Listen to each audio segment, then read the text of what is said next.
Are you bored of Breath of the Wild? Either because the new game is coming out or because you don't know what to do with the game anymore? Well, here is the perfect video for you. Let's be honest with ourselves, Breath of the Wild is in the back of our minds right now, and that's for a very good reason.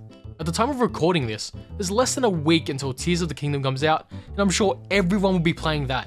Especially me, which you can see me play at twitch.tv/CurtisProng daily. Anyways, some people won't have access to the game as soon as it comes out, and will be itching to play some sort of Zelda. This video is for those people who don't know what to do in Breath of the Wild anymore. So here are things that everyone should do when they're bored in Breath of the Wild. Use a bookcase as a weapon. I know I'm starting off a bit crazy, but if you're bored in Breath of the Wild and want it to feel fresh again, then use a bookcase as a weapon. It's that simple. There are plenty of them in Hyrule Castle, and you can just use magnesis on them. Now once you do that, just go find the closest Lionel and give it a good smacking just until you kill it. That is now an item you can tick off of your bucket list that obviously everyone has. Except me, because I'm way too horrible at the game to complete this challenge, which is why I'm showing you a real professional do it. Go check out Minigames' video on this. Use a flying machine. Flying machines have been around in Breath of the Wild for a long time, but I bet you've never had a reason to use one. Well, here's your reason. What you're gonna need to do is get 2 minecarts and have a whole lot of coordination. What better reason do you need to learn the skill?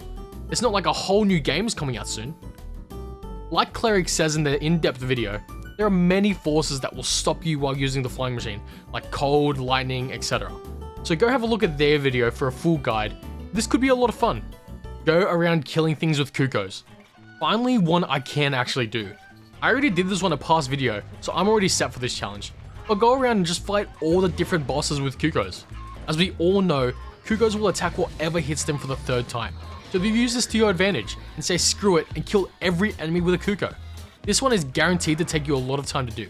I know this because it took me so long to do myself. Even go and attempt to kill Ganon like Game Champ did in his video.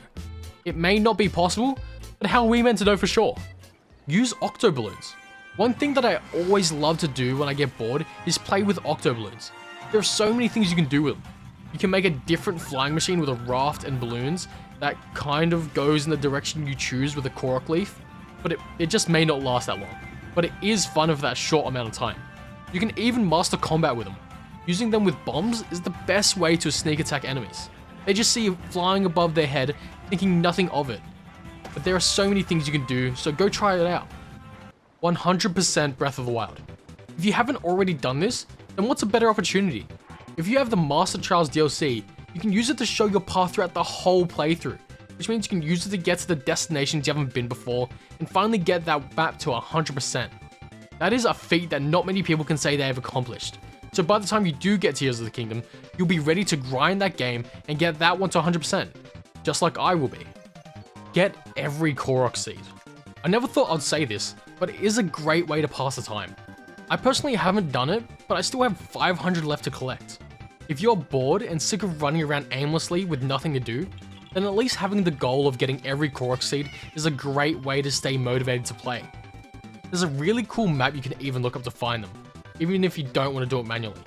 Let's be honest, we all do feel a little bit bad for the person who had to find them all manually to make this map. Learn some new glitches.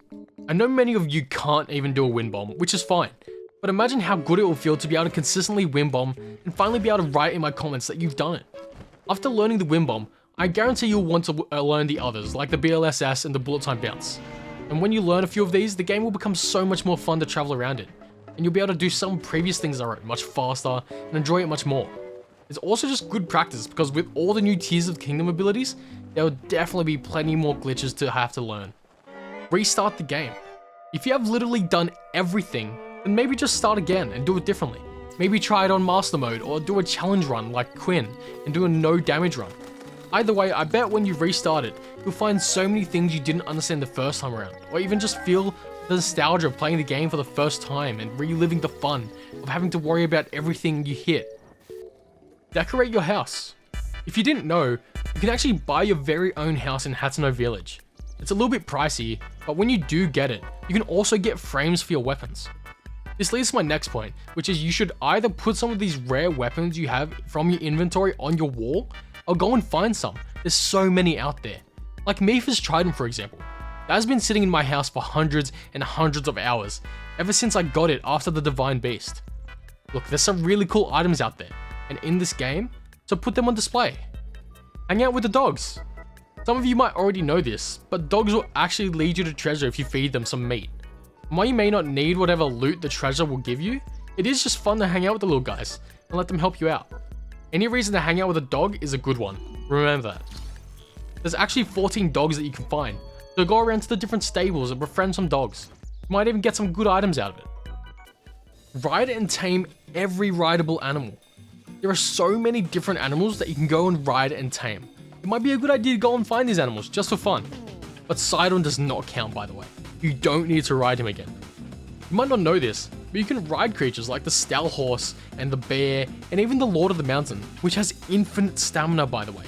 And you'll even get some cool dialogue from the stable owners when you try and register them with the stable. Go and try it for yourself. Not many people could say that they have ridden every rideable creature in the game. Complete your Compendium. If you don't know what I mean, I'm basically saying to go and take pictures of all the different animals and plants. It's actually very therapeutic to just walk around solely for the purpose of taking pictures of different animals. There are actually more than you would think, and you will discover some animals you've never seen before, like the Bloopy. And even if you can't find many creatures, what you will find is the fact that you've been walking around for hours just looking at the beautiful nature that is in this game. Do the Master Sword trials. Master Sword trials are said to be some of the hardest challenges and the hardest part of Breath of the Wild, so give it a go. It'll be fun to be set back to ground zero and have to use your brain to think creatively. In the end, you'll get an upgraded Master Sword, or at the very least be better at combat for the next game. Play some minigames. There are plenty of fun games in Breath of the Wild that I bet you could do better now rather than when you first played them hours and hours ago. So go and set some new high scores and have some fun with some unique mechanics that you wouldn't use in your regular gameplay. Everyone does love some bowling. You can even farm rupees from it if you're good enough and meet one of your favorite NPCs. Make videos on Breath of the Wild. I'm one of the lucky ones who didn't experience Breath of the Wild only until this year, so I don't have to wait as long for the new game or be as bored. But one of the things that did make me super excited to play the game is just by making YouTube videos and by learning more. I wouldn't know as much as I do without wanting to make the videos and to educate others.